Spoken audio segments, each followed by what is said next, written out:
नमस्कार. आज मी MP पाटील सरांच्या कविता शिकवलेल्या कविता आवडलेल्या या पुस्तकातील सिसिलियाच्या आरशातील स्त्री हे प्रकरण वाचत आहे. सिसिलियाच्या आरशातील स्त्री.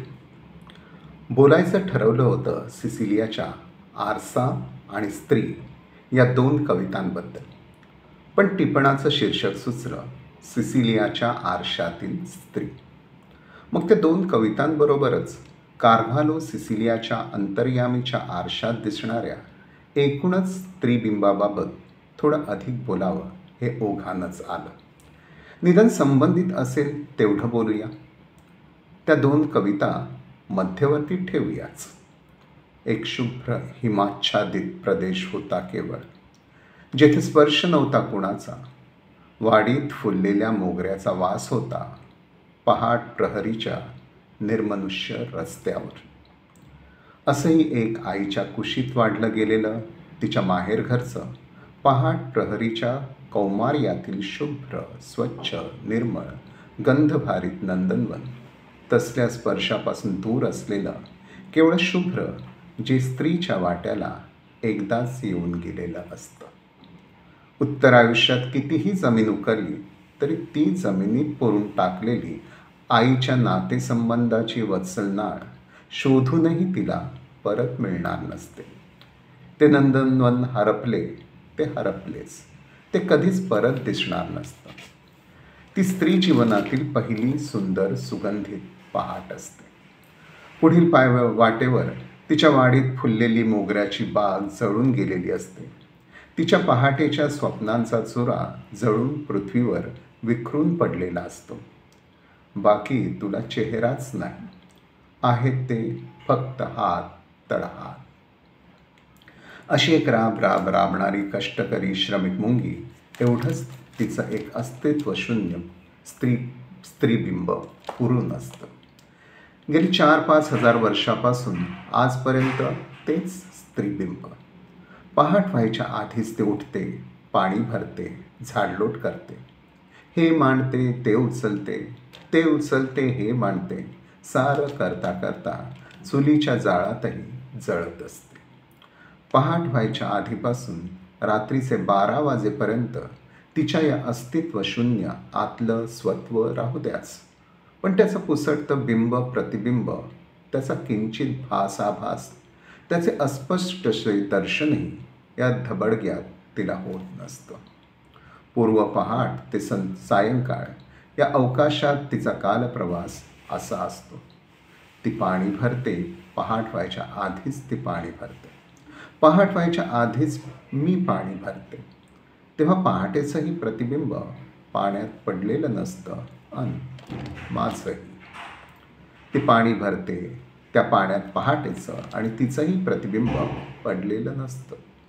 पहाटेचं प्रसन्न प्रतिबिंब आणि स्वतःचं आतील बिंब यातील काहीतरी प्रसन्नतेचं नातं आहे याची तिला कुठेतरी आत जाणीव असते. पण पहाटेसारख्या प्रसन्न आत्मभावात रमायला तिला फुरसतच नसते. तो प्रसन्न आत्मभाव जगणं त्या यज्ञाच्या निर्जीव चालीत अशक्यच असतं. ती अंगणदारीची परसदारीची झाडलोट करते, तेथील भुई स्वच्छ करते, पण सर्जनशील भुईवरील स्वतःच्या आतील सर्जन स्वत्वाचं बिंब ती पाहू शकत नाही. डोळ्यात गेलेले धुळीचे कण, स्वतःची जाणीव होऊ न देणारी स्त्रीत्वाची प्रतिमा ते भान देण्याच्या आड येते. आणि पुढे हे मांड ते उचल, ते मांड हे ते उचल करता करता चुलीच्या जाळात तर माझं प्रतिबिंब जळूनच जातं. चूल हे भरण पोषण संवर्धनाचं प्रतीक. चूल आणि स्त्री यांची सानिध्याने जडवलेली एकरूपता विश्वात्मक पातळीवर लादलेली. चुलीच्या जाळात अन्नब्रह्माच्या निर्मितीचे, मानवी जीवांचे भरण पोषण संवर्धन करणे हे तिच्या सृजनशील हातांचे एक स्वत्व. पण रांधावाडा उष्टी काढा या यंत्रचक्रात तिचे स्वत्वभान जळून जाते. आणि ज्या पावलांवर उभं राहून आपलं समर्थ अस्तित्व उभं राहतं, त्या पावलांचीच, त्या उभारीचीच इथं जळता जळता राख होऊन जाते. असा तिचा सारा दिवस भुरभुर उडून जातो. वस्तुतः दिवस हा सर्वत्र चैतन्य पेरणारा, पण तिच्याबाबत काहीच अर्थपूर्ण, काहीच अस्तित्वभारित घडत नसल्यामुळे तिचा हा सारा दिवस हे मान आणि ते उचल, हे कर आणि ते शिजव या उचलमांडीतच भुरभुर उडून जातो. जणू काहीच न घडता न घडविता निघून जातो. अशा अस्तित्वशून्य अवस्थेत संध्याकाळी सारं आकाश अंगावर येतं, तेव्हा त्यात स्वतःचं बिंब न्याहाळताच येत नाही. संध्याकाळचे आकाश अंतरीची सारी उदासीनता घेऊन अंगावर येतं. त्या अवस्थेत आभाळाची भव्यता आणि तिच्या स्वत्वातील आभाळ माया यांचं बिंब प्रतिबिंब न्याहाळणं शक्यच होत नसतं. तर तिचं असं सकाळपासून रात्रीपर्यंत राब राब राबणाऱ्या स्वत्वशून्य निर्जीव यंत्रमुंगीचं सिसिलियाच्या आरशात दिसणारं स्त्रीचं रूप. तर आरशातील तिचं पुढलं रूप मादीचं. रात्री 12 वाजल्यानंतर ते व्हावंच लागतं. मंद मंद झुळूक लहरत वाहावंच लागतं. तिच्या अस्तित्वाचा, तिच्या स्वत्वाचा, तिच्या खुशीचा प्रश्नच नसतो. याबाबतचा सिसिलियाच्या स्त्रीचा विद्ध आविष्कार असा आहे. प्रेमाच्या नावाखाली मिठीत घेऊन माझी हाडं मोडून टाकतोस. तू माझ्या देहाचा पिंजरा मोडतोस. तुझा उष्ण श्वासातून करपून जाते मी. मग तू माझ्यावर बलात्कार करतोस. कालपर्यंत परस्त्रीवर, बालिका, तरुणी, वृद्धा यांवर बलात्कार व्हायचे. आता स्वतःच्या बायकोवर बलात्कार होतात. तू केलेल्या स्पर्शातून बलात्काराचे चित्कार उडतात. बलात्कारितांचे आवाज दडपून टाकण्यासाठी हे कोण कोंबत आहेत त्यांच्या तोंडात धुपाचे बोळे. या ठिकाणी प्रतिमा, प्रतीके आदींच्या कलात्मक बंधाकडे विशेष लक्ष वळता सरळ जीवनवेधी विधाने करीत ही कविता संबंधित क्रूर वस्तुनिष्ठता वाचकाला तात्काळ भिडेल असा तडक आविष्कार करते. वेगळ्या भावस्थितीत जाताना मात्र तिथेच आलेली एखादी प्रतिमा पकडून ही कविता स्त्रीच्या वेगळ्या बिंब प्रतिबिंबाकडे वळते. तो तिच्या देहाचा पिंजरा मोडून टाकतो. म्हणूनच तो रात्री कधी येणार नाही हे कळताच ती आनंददायक प्रतिक्रिया देते. तू रात्री येणार नाहीस हे ऐकून बरं वाटलं, कारण आता रात्री तो नाखुशीचा वारा व्हावं लागणार नसतं.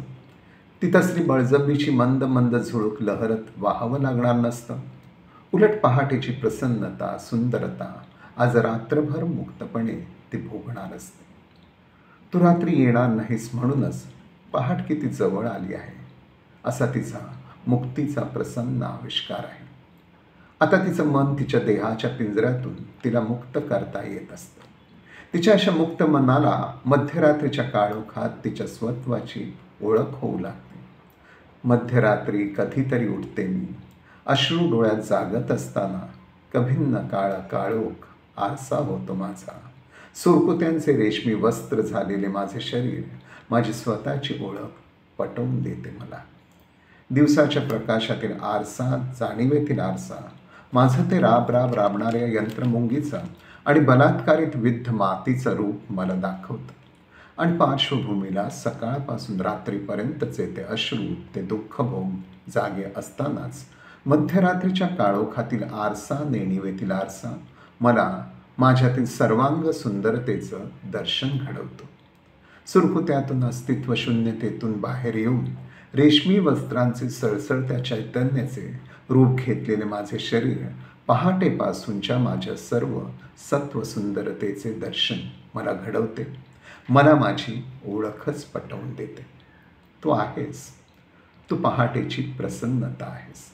तू भुईतील सृजनशीलता आहेस. तू अन्न ब्रह्मरूप भरण पोषण संवर्धनशालिनी आहेस. तू आकाशीची सर्वांवर वत्सल पाखर घालणारी आभाळ माया आहेस. पण एवढंच नाही, या पार्श्वभूमीवर स्त्रीमध्ये रणरागिणी दुर्गेचेही रूप असते. त्या रूपाचीही तिला ओळख होत असते. तिला ते भान येत असते आणि प्रतिकारासाठी ती सज्ज होत असते. आता शिकले आहे.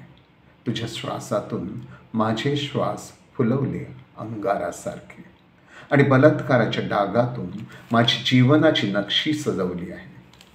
तिचे श्वास आता अंगार होतात.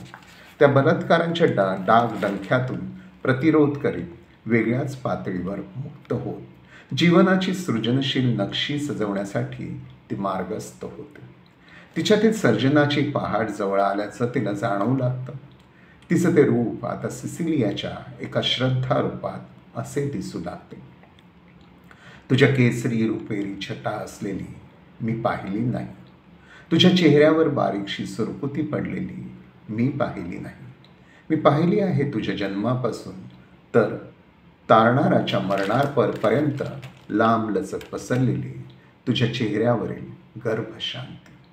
आणि आता तेच ते स्त्रीचं गर्भशांतीचं बिंब कवयित्रीच्या जाणीवेत उमलताना दिसतं. आता माझ्या चेहऱ्यावर पसरली आहे गर्भशांती. ते पहाटेपूर्वी पाणी भरताना, झाडलोट करताना, चुलीच्या जाळात जळताना, संध्याकाळचं आकाश अंगावर घेताना, रात्रीची बळजबरीची वाऱ्याची झुळूक व्हावं लागताना न दिसलेलं स्त्रीचं गर्भशांतीचं बिंब तिच्यातच दिसू लागतं, जे सार्वत्रिक स्त्रीचं असतं. तिच्या जाणीवेत ते असं जागं होत असतं. मी विश्वाचं आदितत्व आहे. मी सृष्टीतत्व आहे. मी निसर्गतत्व आहे.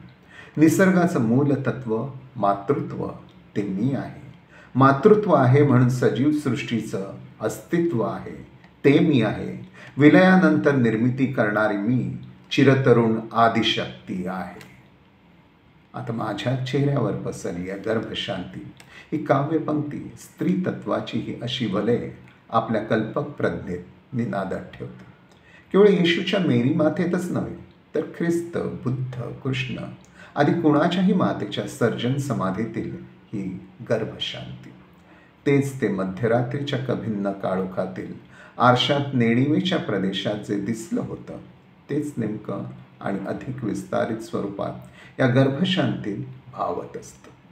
आधी स्त्रीमधील जे स्त्रीतत्व, जे सृष्टतत्व तिच्या कणाकणापासून आणि युगायुगापासून प्रवास करीत असते त्याचा हा साक्षात्कार असतो.